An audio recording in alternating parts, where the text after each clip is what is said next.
아멘, 아멘. 이제 하나님의 말씀을 보겠습니다. 제가 오늘 성경을 두 곳을 설교를 준비했는데 누가복음 16장은 나중에 설교를 하고 가정 설교로 좀 바꾸었습니다. 여호수아 6장 25절 말씀을 보도록 하겠습니다. 구약 성경 여호수아서 6장 25절은 제가 읽고 7장 16절부터 18절은 우리 합독해서 함께 읽도록 하겠습니다. 먼저 여호수아 6장 25절을 읽습니다. 여호수아가 기생 라합과 그의 아버지의 가족과 그에게 속한 모든 것을 살렸으므로 그가 오늘까지 이스라엘 중에서 거주하였으니 이는 여호수아가 여리고를 정탐하려고 보낸 사자들을 숨겼음이로라. 이제 7장 17절부터 19절을 우리 함께 읽습니다. 유다 족속을 가까이 나오게 하였더니 세라 족속이 뽑혔고 세라 족속이 각 남자를 가까이 나오게 하였더니 삽디가 뽑혔고 삽디의 가족 각 남자를 가까이 나오게 하였더니 유다 지파 세라의 증손이요 삽디의 손자요 갈미의 아들인 아간이 뽑혔더라. 아멘. 아버지 학교를 하신 분들도 계시고 안 하신 분들도 계실 겁니다. 아버지 학교에 입소를 하면 계속해서 고백하는 시간이 있는데 시작점에 이렇게 하죠. 하나님, 나는 아버지입니다. 하나님, 주님, 나는 아버지입니다. 주님, 나는 아버지입니다. 이런 고백을 연속적으로 하게 하더라고요. 교육 시간마다 그렇게 합니다. 어머니 학교 가면 나는 어머니입니다. 이렇게 하면 고백을 시키지 않을까 그런 생각을 해봅니다. 이렇게 아버지입니다. 나는 아버지입니다. 고백을 하면서 고백도 되지만 내가 아버지로서의 고백도 하는 것이지만 동시에 내가 아버지로서 어떻게 해야 되게 하는 사명을 생각하게 하는 사명 고백이라고 할 수도 있겠습니다. 5월달입니다. 우리는 가정의 달을 보내면서 부모가 얼마나 중요하고 또 그 부모를 통해서 하나님께서 계속 계대를 이어가고 가문을 이어가게 하시는가. 귀양의 하나님의 가정을 이루는데 내 대로부터 명문의 가정이 되도록 내 대로부터 하나님이 쓰시는 가정이 되기를 소망하며 우리가 제목을 명문가정이라 이렇게 제목을 정해보았습니다. 링컨이 하나님의 나라에 쓰임을 받을 때 그가 얼마나 가난하고 찌들게 살았고 보잘것없게 컸습니까? 학교라는 것을 별로 가보지도 못하고 성경 읽어주는 부모님 밑에서 성경을 많이 배운 링컨이 미국의 대통령이 되었습니다. 그가 남북전쟁을 승리로 이끌고 난 후에도 그의 신분이 그렇게 높지 않은 걸 알기 때문에 대통령이 되어서도 사람들에게 존경은커녕 조롱거리가 된 적이 있습니다. 그때 링컨이 그의 부모가 어떻게 자기를 길렀는가를 그 자기 고백을 하는 시간이 있었습니다. 우리는 그의 어머니의 이야기를 잘 알고 있습니다. 그러나 아버지의 이야기는 별로 그에게서 책에나 찾아볼 수가 없지만 오로지 한 곳에 기록되어 있는 링컨의 이런 미국의 16대 대통령, 미국 사람들 중에 가장 세계적으로 존경을 하고 역대 대통령 어느 누구보다도 영향력을 끼치는 이런 대통령이 됐습니다. 에브라함 링컨이 처음으로 대통령에 당선되었을 때 귀족들이 얼마나 그를 비꼬고 그렇게 환영하지 않았는지, 대통령이 된 후에 그의 아버지는 구두 만드는 구두 직공이었거든요.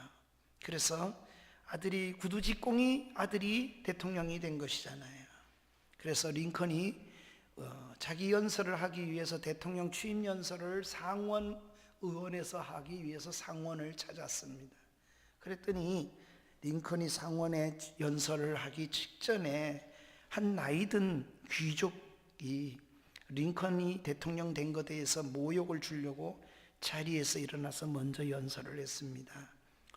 그 내용이 이렇습니다. 미스터 링컨, 어쩌다 당신이 이 나라의 대통령이 되기는 했지만 예전에 당신이 당신 아버지와 함께 우리 식구들의 구두를 만들기 위해 우리 집을 드나들곤 했다는 사실을 잊지 말아주시기 바라오. 또한 여기에는 당신의 아버지가 만든 구두를 신고 있는 상원 의원들이 많이 있어. 그러니 당신의 출신을 잊지 마시오. 모욕이고 그렇게 링컨을 욕되게 하기 위해서 그렇게 연설을 했습니다. 이때 링컨은 아주 다른 어떤 연설보다도 정말 기억에 남을 만한 대답을 했습니다. 그가 한 명연설을 제가 좀 읽어드리겠습니다. 내가 상원에서 첫 연설을 하기 직전에 나에게 아버지를 생각할 수 있게 해주셔서 대단히 감사합니다. 나의 아버지는 매우 멋진 창조적인 예술가였습니다. 아버지보다 더 아름다운 구두를 만들 줄 아는 사람은 이 세상에 없습니다. 내가 앞으로 어떤 정치를 하든 내 아버지가 위대한 예술가였듯이 그런 위대한 대통령이 되지 못하리라는 것을 나는 잘 압니다. 나는 결코 나의 아버지를 능가할 수 없습니다. 하지만 지체 높은 여러분들에게 한 가지는 말씀드리고 싶습니다. 만일 나의 아버지가 만들어준 구두가 여러분 발에 맞지 않거든 나도 아버지에게 배운 기술이 조금 있으니까 나에게 말씀해 주십시오. 나는 훌륭한 제화공은 아니지만 최소한 여러분의 구두를 수선해 드릴 수는 있습니다. 연락만 주십시오. 그러면 언제라도 여러분을 집으로 달려가겠습니다. 그리고 상원에서 대통령 취임 연설을 했다고 합니다. 이렇게 마음으로 품을 수 있고 그렇게 연설할 수 있고 반대하고 조롱하는 사람까지도 다 안을 수 있었던 그는 미국의 가장 유명하고 세계적으로 유명한 그렇게 갈라졌던 나라를 합중국을 하나로 묶었지요.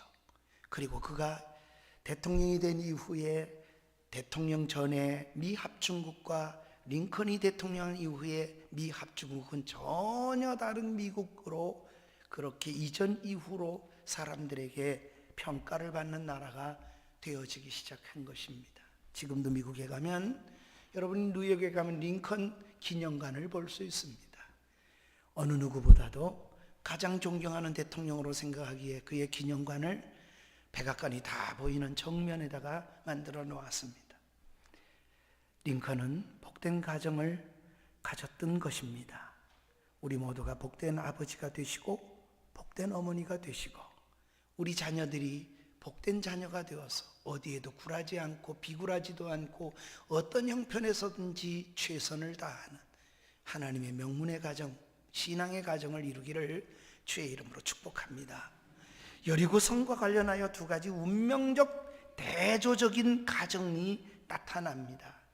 오늘 읽은 2장과 오늘 읽은 참 6장과 7장은 두 가정이 똑같은 역사 속에서 한 가정은 정말 살아나는 역사가 일어나는가 하면 한 가정은 그날이 죽음의 날이 되는 가정을 성경이 보여줍니다.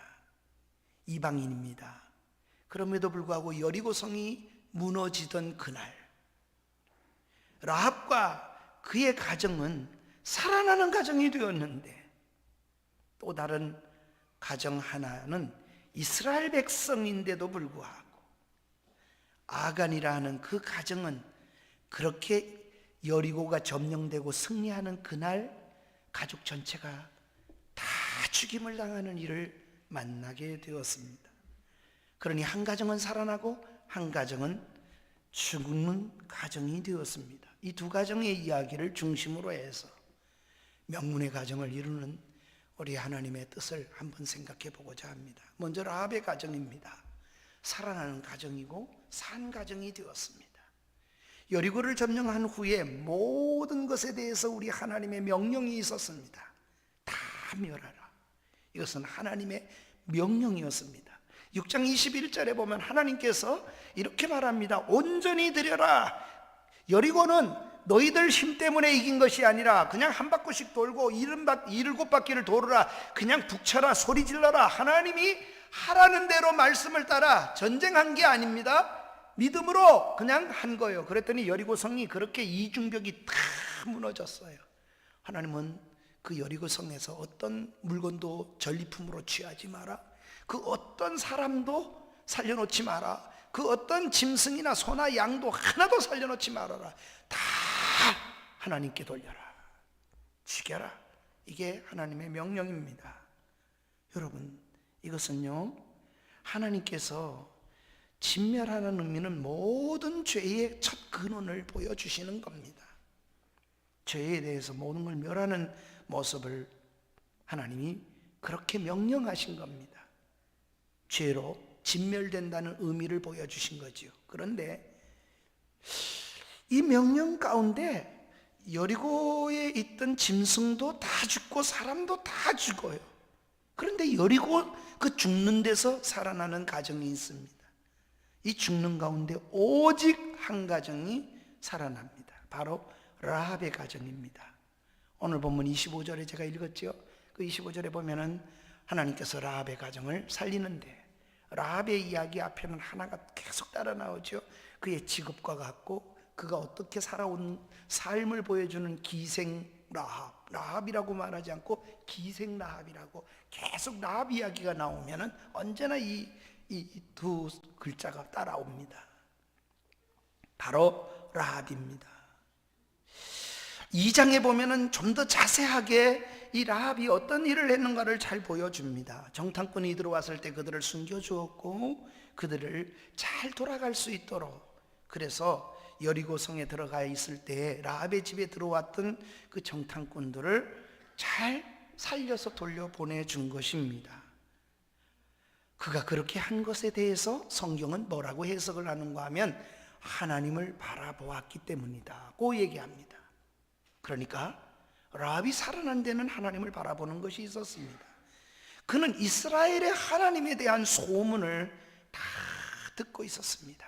그래서 2장 10절에 보면은 그가 어떻게 살았는지, 하나님 앞에서 애굽에서 나올 때 홍해바다가 갈라진 것, 그 다음에 그 싸움 속에서 참으로 하나님께서 두 왕 시온과 옥을 전체를 다 죽이고 여기까지 이르게 되는 그 과정을 다 계속 듣고 있었어요. 하나님이 하신 일에 대해서. 뿐만이 아니라 그는 하나님에 대해서 소문만 들은 게 아니고 하나님을 믿었습니다. 어떤 하나님을 믿었습니까? 2장 11절에 보면은 상천하지, 이 구역 성경에는 그랬어요. 하늘에서도 그런 하나님이 없고 땅에서도 그런 하나님이 없다. 하늘과 땅에서 그렇게 크신 하나님이 없다고, 그런 하나님을 그가 믿었습니다. 알았습니다. 하나님은 이런 분이라고 고백을 했어요. 어떻게 합니까? 신앙 고백을 한 겁니다. 그래서 정탐꾼들이 가면서 말합니다. 붉은 줄을 드러내려라. 멸망하는 여리고성 멸망날에, 그리고 비표로 약속을 했고 그의 집의 모든 가족은 그 집으로 다 불러 모아라. 그러면 산다. 집 밖에 나가면 다 죽는다. 비표 하나를, 줄을, 붉은 줄을 집에 달으라 그랬습니다. 라합은 말 그대로 순종을 했고 믿은 그대로 어떻게 했습니까? 2장 21절을 우리가 보진 않겠지만 21절에 보면 그대로 행했다고 그랬습니다. 하나님을 들었지요. 그리고 믿었지요. 그 하나님이 어떤 하나님인지를 알았지요. 그리고 순종을 했습니다. 이것이 라합이 살게 되는 비결입니다. 라합만 살았습니까? 아닙니다. 그 가정 전체 가족이 다 살게 됩니다. 그의 성읍이 전부 다 진멸할 때, 여리고가 다 죽을 때, 자식도 죽고 애비도 어미도 다 죽고 소도 양도 다 죽을 때, 다 죽는 데서 살아나는 가정이 되었던 것입니다. 죽지 말고 하라는 하나님의 말씀대로 됐습니다. 그뿐만이 아닙니다. 이제 이 가정은 아버지의 식구와 모두가 다 산 것만이 아니라 예수 그리스도의 족보에, 시간이 많이 흐른 후에 예수 그리스도의 족보에 2000년이 흐른 후에 그리스도의 족보에 들어가는 그런 가문이 됐습니다. 그래서 마태복음에 보면 그의 이름이 족보에까지 등장하는데 예수 그리스도의 족보에 몇몇 드러나지 않는 여인의 이름 중에 라합이 들어 있습니다. 마태복음 1장 5절 말씀에 보면 살몬은 라합에게서 보아스를 낳고 보아스는 룻에게서 오벳을 낳고 오벳은 이새를 낳고, 이새가 누굽니까? 다윗의 아비입니다. 그러니까 이런 말입니다. 족보에 들어가는데 라합의 가문 중에 중요한 이름이 다윗의 조상이 되는 거예요. 정확하게 말하면 다윗에게 있어서 고조 할머니가, 우리 족보로 말하면 고조 할머니가 바로 기생 라합입니다. 그는 이방인입니다. 여리고 사람입니다. 그런데 이스라엘 백성 안에 들어와서 이스라엘 백성이 될 뿐만 아니라 그가 어느 지파에 속했냐면 유다 지파. 유다 지파가 그리스도가 유대 지파를 통해서 오잖아요. 그러니 유다 지파의 바로 조상이 되어지게 되는 것입니다. 그러니 얼마나 큰 복을 누렸고, 그 가문을 통해서 다윗이 왔고, 다윗의 계통에서 예수 그리스도가 오시도록 그렇게 복을 누렸습니다. 이런 라합을 성경의 다른 부분에서도 그는 신앙의 사람이었다, 믿음의 사람이었다, 이렇게 말을 합니다. 히브리 11장 31절에 보면 히브리 기자가 기록을 하는데, 믿음으로, 여기도 그러죠, 기생 라합은 믿음으로 산 사람이 됩니다. 순종을 하는데 자기에게 멸망하지 아니했다. 무엇으로? 그 말씀을 믿었고, 믿음으로 그 말씀을 순종함으로써 멸망하지 않은 믿음의 사람이 되었다. 믿음의 키라성 같은 히브리 11장의 조상들의 이야기 속에 라합 이야기도 히브리 11장에 언급을 합니다. 그러니 아버지를 위한 최고의 효도를 한 사람이 라합이 되겠습니다. 아버지의 가정을 전부 살려냈으니까. 그의 집안 식구들이 다 하나님의 백성이 됐고, 유대 백성 속에 들어왔고, 다 죽어나가는 그 시간에 살아남는 가족이 되었습니다. 얼마나 복된 가문입니까? 그런데 다른 가족이 있습니다. 오늘 성경 우리가 여러분이 함께 읽은 아간의 가정입니다. 죽어나가는 가정 두 번째로 아간의 가정이 있다고 합니다. 이렇게 가나안의 첫성 여리고성의 라합과 그 가정은 살아났는데, 이스라엘 백성입니다. 이스라엘의 가정입니다. 그런데도 여리고성을 점령한 후에 온 가족이 다 점령하고 축하를 하고 그럴 시간에 죽어나가는 가정이 있습니다. 그것이 6장과 7장 한 장 사이에 두 가정 이야기를 지금 언급하고 있는 겁니다. 한 가정은 하나님의 말씀을 믿고 그리고 순종하고 그렇게 함으로써 살아나는 가정이 되었고, 한 가정은 하나님의 말씀을 어기고 하나님의 뜻을 어기고 불순종함으로 그날에 죽어나가는, 잔치가 되는 그날에 죽어나가는 가정의 모습을 보여주고 있습니다. 이런 가정의 모습을 어떻게 설명합니까? 7장 21절이 바로 여호수아 내용인데, 이 21절을 우리 한번 같이 읽겠습니다. 시작. 내가 노력한 물건 중에 시날산의 아름다운 외투 한 벌과 은 200세겔과 그 무게가 50세겔 되는 금덩이 하나를 보고 탐내어 가졌나이다. 보소서, 이제 그 물건을 내 장막 가운데 땅 속에 감추었는데 은은 그 밑에 있나이다 하더라. 외투 한 벌, 은 200세겔, 그리고 금 50세겔, 금덩입니다. 그와 함께 양심의 가책도 얻었습니다. 그래서 땅 속에다 갖다가 숨겨 놓았습니다. 그 밑에다가 은이 있다고 이야기를 했습니다. 숨습니다. 죄의 근원이 숨는 거지요. 아담 하와가 범죄한 후에 하나님을 낯을 피하여 숨는 것처럼 숨었습니다. 다른 사람보다 좀 더 참으로 아마 성공하고 싶었던 마음이 그 속에 있는 것이 아니었을까. 좀 더 일찍 성공하고 남보다 좀 더 좋은 집 살고 좀 더 좋은 과수원을 아마 가꾸고 싶었을지도 모르겠습니다. 오늘로 표현을 한다면 우리 자식은요, 좋은 대학 보내고 남부럽지 않게 취직되고 내가 있는 돈으로 다든지 좀 더 내가 돈을 가지고 준비했다가 잘 세워야지. 그래서 돈이 필요해. 그래서 옷도 없는 그 시대에 외투도 필요해. 금한덩이만 우린 다 할 수 있어. 그런데 이 금한덩이가 그냥 금한덩이가 아니잖아. 이스라엘 백성이 몇 명이 장정만 60만이 애굽에서 나왔어요. 그리고 거의 여자들까지 한 200만이 되지 않겠나 이런 생각을 하는데, 적어도 그렇게 60만이 된 그 장정들 가정이 하나님 뭐라 그랬어요? 온전히 바쳐라. 예, 다 죽여라. 아무도 전리품을 취할 수 없는 그때에 금덩어리 은덩어리 옷을 취하는, 남이 가질 때 같이 갖는 게 아니야. 아무도 못 가질 때 우리 가정은 가질 수 있고, 남이 못 가질 때 나는 누릴 수 있고, 남이 없는 것을 내가 이렇게 누릴 수 있는 그러니 감히 어떻게 다른 가정이 우리 가정과 비교를 하겠어요?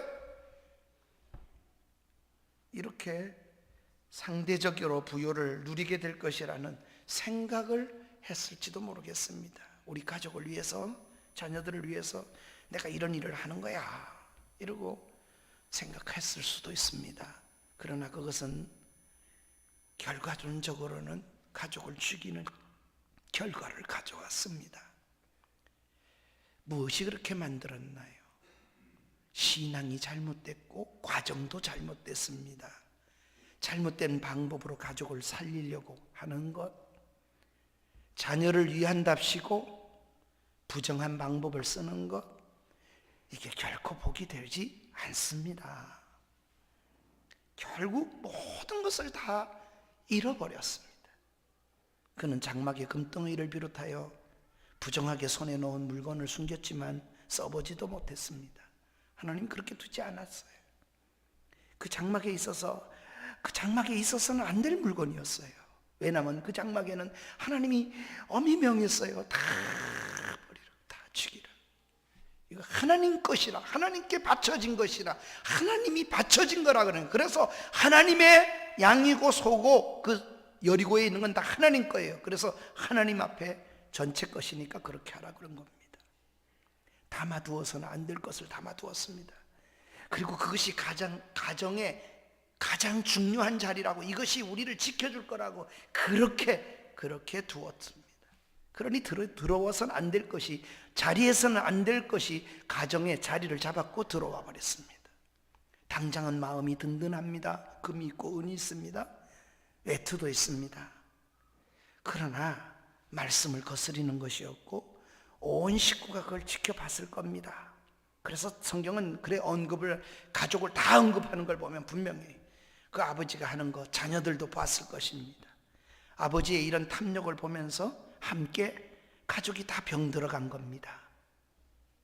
믿음으로 라합은 하나님을 바라보고 고백하고 듣고 그리고 하나님을 신뢰하고 말하는 걸 그 가족들이 전부 다 듣고 그 가정에 모였던 것처럼 라합의 가정은 들으면서 다 신앙의 가정이 돼갔는데, 이 가정은 아버지가 하는 일을 보면서 다 가족이 다 병들어가고 신앙에서 멀어져 갔습니다. 그래서 그들은 다 함께 죽습니다.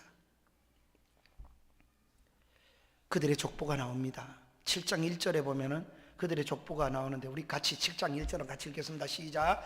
이스라엘 자손들에게 온전히 바친 물건으로 말미암아 범죄하였으니 이는 유다 지파 세라의 증손 삽다의 손자 갈미의 아들 아간이 온전히 바친 물건을 가졌습니다. 여호와께서 이스라엘 자손에게 진노하시니라. 이 구절을 제가 같이 읽을 이유가 있어요. 이 한 구절에 계속해서 반복하는, 성경 기자가 그렇게 말씀을 반복하는 것, 짧은 그 생애를 기록하면서 반복하는 말에 주의 깊게 볼 필요가 있어요. 그게 뭡니까? 하나님께 온전히 바친 물건을 두 번씩이 나온 겁니다. 그러니 아간이 불순종하는 것은 하나님이 말씀하신 말씀 중에도 온전히 바쳐져야 될 걸 탈취하는 거예요.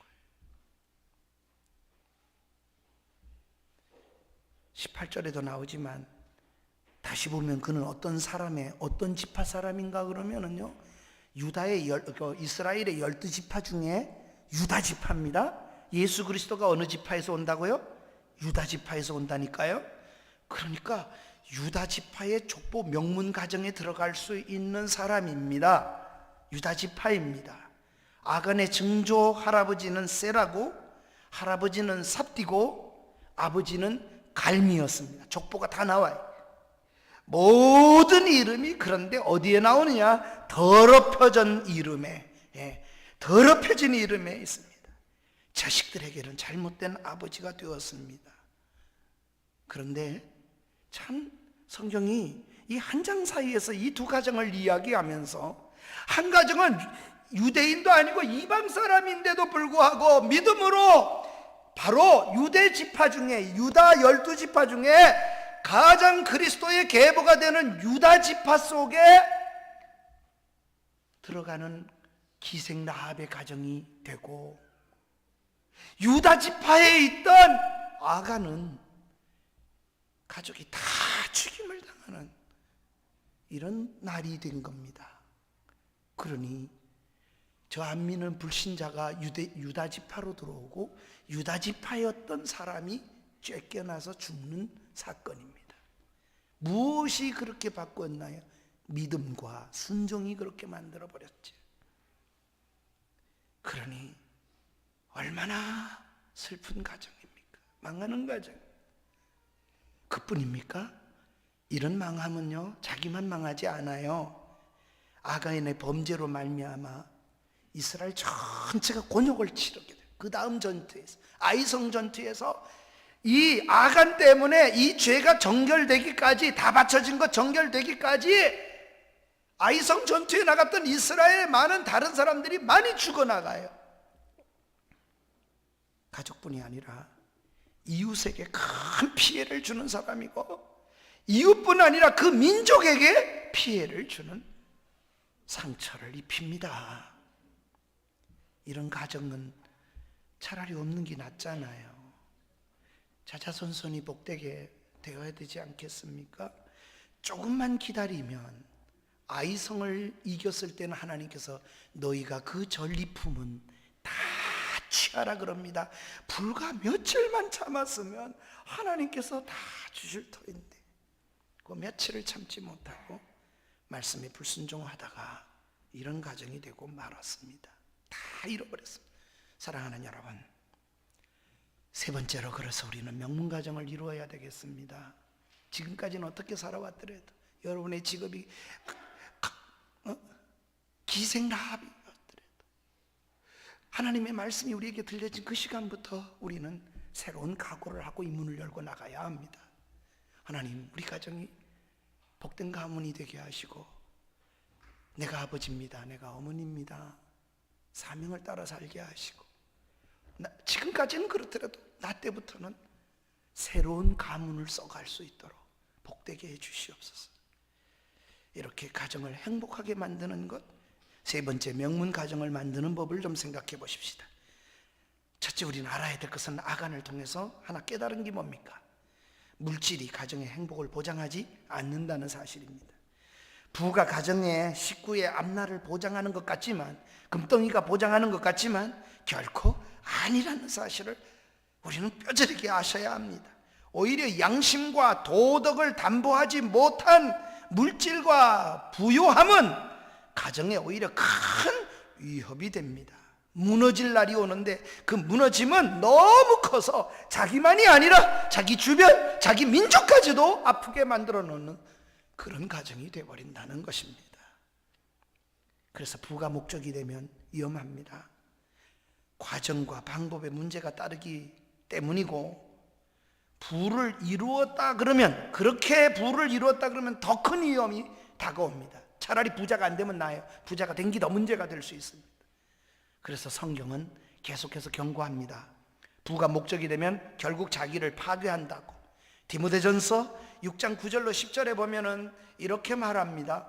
탐내는 것, 그 돈을 탐하는 것, 부하려 하는 것이 10장 끝절에 보면은 누구를 찔러요? 자기를 찔렀도다.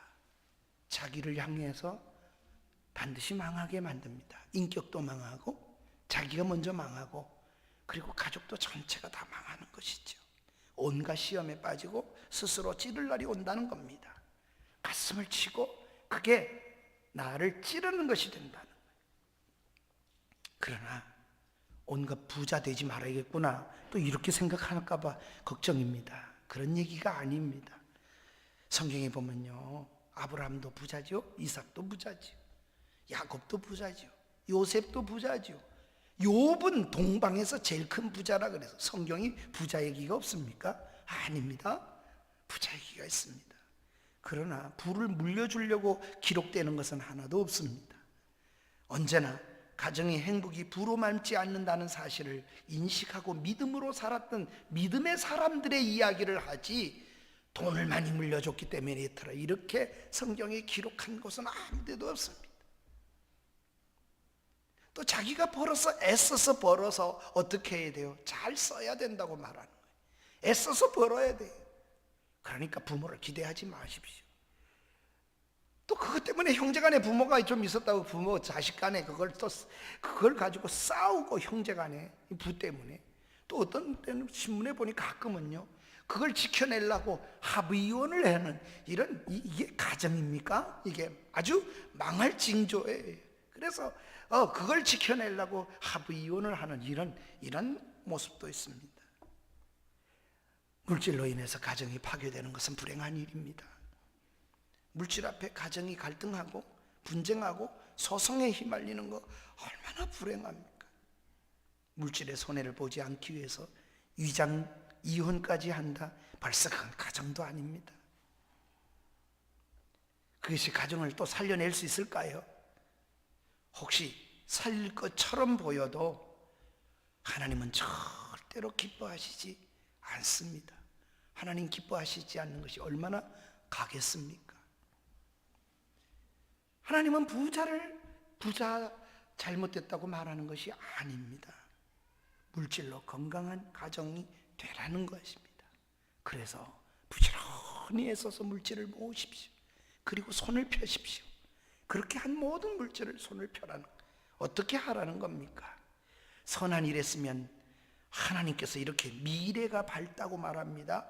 디모데전서 6장 17절부터 19절에 보면 그렇게 말씀하잖아요. 우리 이 구절은 읽어야 되겠습니다. 좀 늦었지만 우리 읽고 말씀을 맺겠습니다. 시작. 내가 이 세대의 부한 자들을 명하여 마음을 높이지 말고 정함이 없는 재물에 소망을 두지 말고 오직 우리에게 모든 것을 후히 주사 두렵게 하시는 하나님께 두며 선을 행하고 선한 사업을 많이 하고 나누어 주기를 좋아하고 너그러운 자가 되게 하라. 이것이 장래 자기를 위하여 좋은 터를 쌓아 참된 생명을 취하는 것이라. 앞서서 말했을 땐 뭐라 그래요? 그렇게 부하려 하는 자는 침륜에 빠지고 시험에 빠져서 누굴 찔러요? 자기를 찌르는데, 이렇게 부를 하나님 앞에 바라보고 목적을 거기다 두고 살아가면 새 생명을 얻게 되고 생명을 취하는 것이고 장래를 세워가는 거라는 거예요. 여러분, 어떤 가문을 이루고 싶으십니까? 물질로 건강한 가정을 이룬 것이 아니라는 말씀을 드리는 겁니다. 그러나 물질을 방법도 바르게 해서 부유한 사람이 되십시오. 그리고 바르게 써서 생명을 살리는 일에 하나님 앞에 그런 가문이 되십시오. 가난하게 사는 것이 복이다, 그런 얘기를 하려는 것 성경이 아닙니다. 부자가 복이다, 성경은 그런 얘기도 하지 않습니다. 성경은 믿음으로 가문을 세운다는 겁니다. 믿음으로 믿음의 유산을 남기십시오. 내 아버지가 떠오르면 기도와 내 아버지가 붙잡았던 말씀이 떠오르기를 그렇게 가르치고 그렇게 사십시오. 그것이 가장 좋은 유산을 남기는 비결입니다. 어떤 가정은 다 멸망하는데, 다 죽어나가는데 그날 살아나는 가정이 되었습니다. 어떤 가정은 더 놀라운 사실은 아무 일도 안 하고 하나님 말씀대로 그냥 돌으라 그래서 돌고 7바퀴 돌으라 소리 지르라 소리 질렀더니 그냥 무너지는 하나님의 기적을 보고 너무 놀라서 다 찬송하고 놀라워서 감사하고 감격하고 막 이러고 기쁨이 충만한 그날에 이 가정은 다 죽어나갑니다. 가정을 행복하게 만드는 것은 물질이 아니라 신앙입니다. 이 원리를 가슴에 꼭 담으십시오. 돈이 아닌 말씀으로 사는 겁니다. 우리 다 같이 일어나셔서 이 말씀을 기억하며 찬양을 드리겠습니다. 559장입니다. 559장